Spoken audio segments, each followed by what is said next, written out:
بسم اللہ الرحمن الرحیم۔ السلام علیکم۔ اچھا قاری جب قرآن پاک کی تلاوت کرتا ہے تو خود بخود انسان کی توجہ اس کی طرف مرکوز ہو جاتی ہے، اور جب یاسین والے محبوب پاک صلی اللہ علیہ وآلہ وسلم جب خود یاسین کی تلاوت کریں تو کیوں نہ ان کی طرف توجہ ہوگی۔ جب مدثر والے خود مدثر کی آیتیں پڑھیں تو اس وقت کیا سما ہوگا، اور جب مزمل والے محبوب خود مزمل کا ذکر کریں تو پھول جڑتے ہوں گے، کلیاں جھڑتی ہوں گی، زمانہ سارا مہک اور ٹھنڈک سے بڑھ جاتا ہوگا۔ نبی کریم صلی اللہ علیہ وآلہ وسلم پہاڑ پر بیٹھ کر رات کو قرآن کریم کی تلاوت کیا کرتے تھے، تو وہاں سنتے سنتے ابو سفیان بھی آ گئے، کیونکہ انہوں نے پابندی لگائی ہوئی تھی کوئی بھی بندہ وہاں نہ جائے، سوشل بائیکاٹ کیا ہوا تھا۔ سنتے سنتے ادھر ابو سفیان آ گئے، کہتے حضور اکرم صلی اللہ علیہ وآلہ وسلم قرآن پاک پڑھ رہے تھے، جب میرے کانوں میں ان کی آواز سنائی دی تو مجھے بڑا ہی لطف آیا۔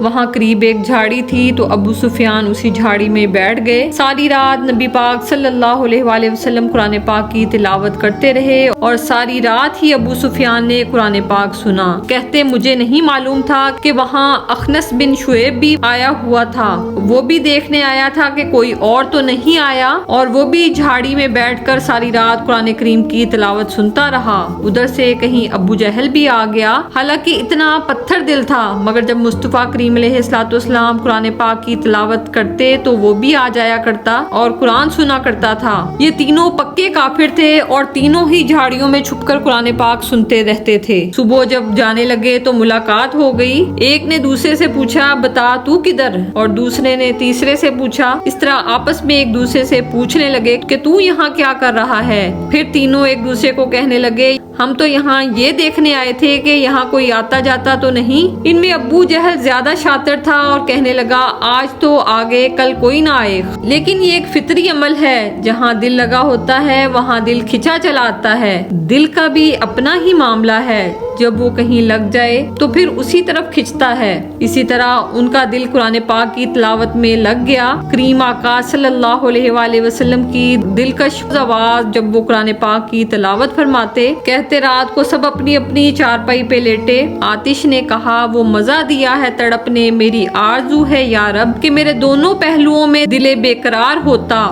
کہتے اگلی شام پھر آئی اور وہی آواز کانوں کو تڑپانے لگی، وہی آواز کانوں میں رس گھولنے لگی۔ پھر وہ اٹھے اور اسی طرف کا رخ کر لیا، لیکن آج تینوں نے جگہ بدل لی، تینوں جگہ بدل کر بیٹھے اور محبوب پاک صلی اللہ علیہ وآلہ وسلم کی زبان سے تلاوت کلام پاک سنتے رہے۔ اور پھر جب صبح ہوئی تو اٹھے اور تینوں کی ملاقات چوک میں ہو گئی۔ پھر ایک دوسرے سے پوچھنے لگے تو کدھر آیا۔ ابو جہل ان میں زیادہ ہی چلاک تھا، کہنے لگا میں تم دونوں کا خیال کرنے آیا تھا، کہیں تم دونوں تو نہیں آئے۔ 3 دن مسلسل آتے رہے اور میرے حبیب پاک صلی اللہ علیہ وآلہ وسلم کا ساری رات قرآن پاک سنتے رہے۔ اب اخنس بن شعیب کہتے ہیں کہ میں پورا قریب آ گیا تھا، میرا دل کہتا تھا کہ یہ سچے ہیں۔ کہتے تیسرے دن مشورہ کیا کہ یار پتہ تجھے بھی ہے اور پتہ مجھے بھی ہے کہ نہیں آنا، پر ان کی آواز ایسی ہے، وہاں لذت ایسی ہے کہ نہیں رہا گیا۔ مان کیوں نہیں جاتا کہ ساری باتیں اپنی جگہ، مگر ان کی بات کانوں سے ہو کر دل میں اترتی چلی جاتی ہے، تو مانتا کیوں نہیں۔ اخنس بن شعیب کہتے ہیں میں پورا قریب آ گیا، پر ابو جہل نے مجھے گمراہ کیا اور کہنے لگا یار یہیں رہے ہیں ہمیشہ سے، بچپن بھی یہیں گزرا، معاذ اللہ، 2 ہاتھ 2 آنکھیں سارا کچھ وہی ہے۔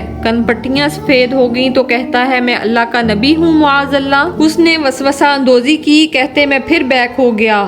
آپ کیوں نہیں اس شخص کو جانتے جو وسوسہ اندوزی کرتا ہے؟ آپ اس جگہ کیسے چلے جاتے ہیں جہاں وسوسہ اندوزی کی جائے؟ اس جگہ جائیں جہاں جانے سے دل صاف ہوتے ہیں، جہاں جانے سے دل کا زنگ اتر جاتا ہے، آپ کے وسوسے دور ہو جاتے ہیں۔ وہاں جائیں جہاں ایمان کی دولت کو تقویت ملے، جہاں یقین کی دولت بڑھتی چلی جائے۔ کیوں وہاں جاتے ہیں جہاں بیک کر دیا جاتا ہے؟ کچھ جگہ ایسی ہیں جہاں پھر ریت چڑھ جاتی ہے، یعنی بدگمانیاں ریت کے غلاف بن کر دلوں پر چڑھ جاتی ہیں، لیکن محبوب پاک صلی اللہ علیہ وآلہ وسلم کی تلاوت کرنا اور ابو سفیان اور اخنس بن شعیب کا قرآن پاک سننا، یہ کیا تھا؟ یہ میرے پیارے محبوب پاک صلی اللہ علیہ وآلہ وسلم کی زبان کی تاثیر تھی۔ اللہ کریم ہم سب مسلمانوں کو ان کے نقش قدم پر چلنے کی توفیق عنایت فرمائے اور ہم سب کے ایمان کی حفاظت فرمائے، آمین۔ جزاک اللہ الخیر۔